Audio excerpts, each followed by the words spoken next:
দিয়েছি, সেটা হচ্ছে যেখানে আইন তৈরি হয় সেখানেও আমাদেরকে লড়াইটাও ঠিক দিতে হবে। তা বঞ্চনা ও নিরসনের পথ আমি মনে করি তিনটে।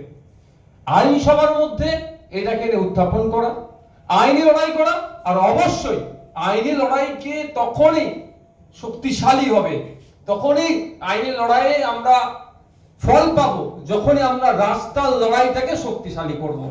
তো আমি বলি একটা কথা, সাথে সাথে আমি এখানে যারা বক্তারা বক্তব্য দিয়েছেন কারো ভাষায় ঐক্যবদ্ধ, কারো ভাষায় জোটবদ্ধ।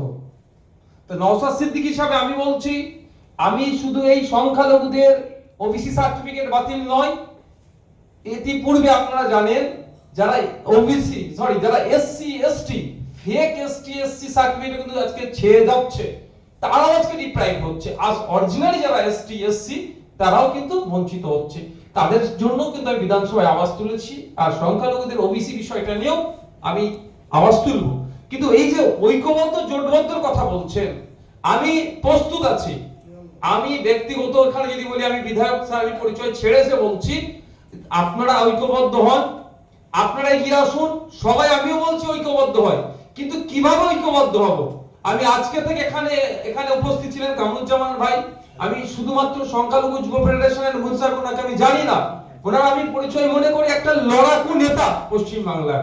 এখানে আমাদের ইমতিয়াজ ভাই আছেন, যথেষ্ট লড়াকু নেতা, অধ্যাপকরা স্যার প্রফেসর স্যাররা আছেন, আমাদের আইনজীবীরা আছেন। আসুন আপনারা রাস্তা বলুন, কোন রাস্তায় গেলে ঐক্যবদ্ধ লড়াই করতে হবে। আমি নওশাদ সিদ্দিকী আমি বলছি, আপনাদের লিডারশিপ আমি লড়াই করতে প্রস্তুত আছি। আমি লিডার হব এটা আমার ইচ্ছা নয়। এই যে সমস্যা চলছে, চলমান সমস্যা, আমার ইমতিয়াজ ভাই ঠিক কথা বললেন। আমার উত্তরপাড়া স্টেশনে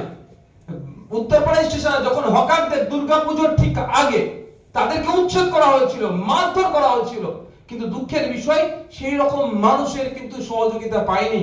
নওশাদ সিদ্দিকী কিন্তু সেখানে ছুটে গিয়েছিল, একা হলেও তাদের পাশে থেকে সেই সময়টুকুর জন্য অন্তত সেখানে স্টেশনের যিনি ম্যানেজার ছিলেন, মাস্টার জিনাদেরকে আমরা বলি অনেক ক্ষেত্রে, তাদের সাথে কথা বলে যে রিকোয়েস্ট করেছি, কারণ আমার পাওয়ারটা খুব বেশি নয়, আমি একা, যে অন্তত এই পুজোর সময় তাদের আর্নিং করার সময় এই সময় তাদেরকে ব্যবসা করতে দেওয়া হোক হকারদেরকে। কিন্তু সেটা সাময়িক ভাবে, এটা যদি আমরা এগিয়ে চলি, কারণ রাষ্ট্র জনগণের সেবার জন্য, জনগণকে উপকৃত করার জন্য রাষ্ট্র হবে।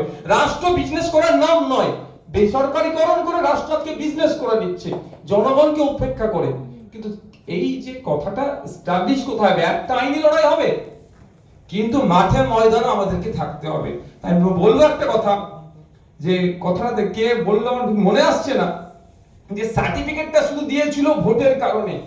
হ্যাঁ, আমি বলছি সার্টিফিকেটটা শুধু প্রদান করেছিল ভোটটা নেওয়ার জন্য, কারণ 2023-24 অর্থবর্ষের পশ্চিম বাংলার বাজেটটা দেখবেন সংখ্যালঘুদের জন্য বরাদ্দ করা হয়েছিল 5,000 কোটি টাকা সামথিং।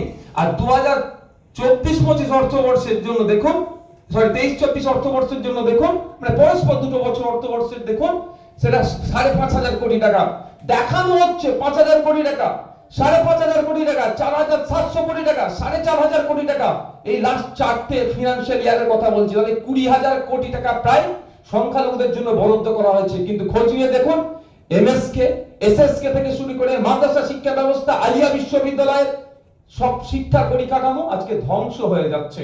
কিন্তু দেখানো কি হচ্ছে, যে এত বরাদ্দ করেছে। ঠিক একই ভাবে ওবিসি সার্টিফিকেটটা জেনে বুঝে ইচ্ছাকৃতভাবে ভুল করা হয়েছে, কারণ এটা নিয়ে একটা সংখ্যার মানুষকে রাজনীতি করতে যেমন দেয়া হবে, ঠিক এটাও দেখিয়ে সুপ্রিম কোর্টে গিয়ে একটা এসএলপি করে তথ্যের অসত্য কিছু তথ্য সেখানে, মানে তথ্য কম দিয়ে বলবে তোমাদের হয়ে আমি লড়াই করছি, আবার আমার পাশে থাকো, আমি তোমাদের হয়ে লড়াই করবো, এটা বলার জন্য। তাই আমি অনুরোধ করব, সময় এসেছে, কাগে কান নিয়ে চলে গেছে আর নয়, নিজের কানটার দিকে দেখো। আজকে আপনার বাড়ির ছেলে আইনজীবী আছে, আপনার বাড়ির ছেলে আইনসভার সদস্য আছে, আপনার বাড়ির ছেলে প্রফেসর আছে, আপনার বাড়ির ছেলে ডাক্তার। আর বাইরে যাওয়ার দরকার নাই। আইনি লড়াই আমার আইনজীবী করবে, মাঠে ময়দানে লড়াই ইমতিয়াজ ভাইরা করবে, আইনসভার লড়াই নওশাদ সিদ্দিকী করবে, ইউনিভার্সিটির লড়াই প্রফেসররা করবে। এখন আপনি ভুলে যাচ্ছেন কেন? এখনো তার দিকে তাকাবেন। অন্তত এটা থেকে শুরু হোক, আমাদের এটা শুরু হবে, আমরা সাথে আমরা ইনক্লুড করব। ওবিসি সার্টিফিকেটের সাথে সাথে ফেক এসটিএসসি সার্টিফিকেট যারা বানিয়ে এসটিএসসি কোটায় যারা চাকরি নিচ্ছে তাদের বিরুদ্ধে আমাদের লড়াই থাকবে, এটা ইনক্লুড করব। আমাদের দীনেশ বিশ্বাস সাহেব বলে গিয়েছে। আমি বিধানসভায় প্রশ্ন করেছিলাম মাননীয় মন্ত্রীকে যে আজ পর্যন্ত কটা ফেক এসটিএসসি সার্টিফিকেট আপনি ধরেছেন, তাদের বিরুদ্ধে আইনত কি ব্যবস্থা নিয়েছে? সুব্রহ্ম উঠে দাঁড়ালেন, দাঁড়িয়ে টোটাল একবার মুখ ঘুরিয়ে চারিদিকে দেখলেন, বলছে ব্যবস্থা নেওয়া হয়েছে। আমি সংখ্যাটা বলুন না, বলছে ওটা পরে জানিয়ে দেবো, কিন্তু আমার এখনো সৌভাগ্য হয়নি সংখ্যাটা কত ছিল।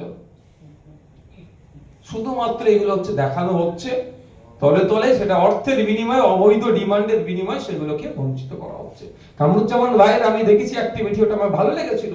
কল্যাণ ইউনিভার্সিটিতে গিয়েছিল, উচ্চ শিক্ষায় বিশেষ করে গবেষণার ক্ষেত্রে আজকে ওবিসি যে রিজার্ভেশনকে মান্যতা দেওয়া হয় না,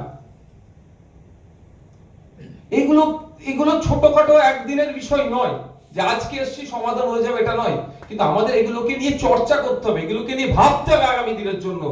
আজকের সমস্যা কালকে হলো কি হলো মিটে গেল ওটা নিয়ে ভাবলে তাহলে একের পর এক সমস্যা বাড়তে থাকবে। আর যদি সঠিক জায়গায় একবার আঘাতটা দিতে পারে, আমি দায়িত্ব নিয়ে বলতে পারি সমস্যা তারা তৈরি করার চেষ্টা করছে, তারা 5 বার ভাববে। হয়তো আমাদের সম্মানীয় আইনজীবী মহাশয় একটা কথা হয়তো ভুলেছেন বা এড়িয়ে গেছেন, আমি বলতে পারবো না। আমি আমাদের মাহিদার মুখ থেকেই শুনেছি, এই যে ওবিসি সার্টিফিকেট বাতিল হয়েছে, যে সমস্ত লয়াররা বাতিলের পক্ষে লড়াইটা করেছে, সেই সমস্ত লয়ারদের মধ্যে দুটো এমন লয়ার আছেন যারা নিজেদেরকে ধর্মনিরপেক্ষতার ঊর্ধ্বে গিয়ে অনেক বড় দাবি করে, সেই পার্টির মেম্বারশিপ নিয়ে বসে আছে। সেই পার্টি এখনো তাদেরকে বরখাস্ত করছে না, এই প্রশ্ন তুলতে হবে না আমাদেরকে? তাহলে বুঝতে পারছেন যে সর্ষের মধ্যে ভূতটা কোথায় ঢুকে বসে আছে। তাই বলবো, আবারও বলছি,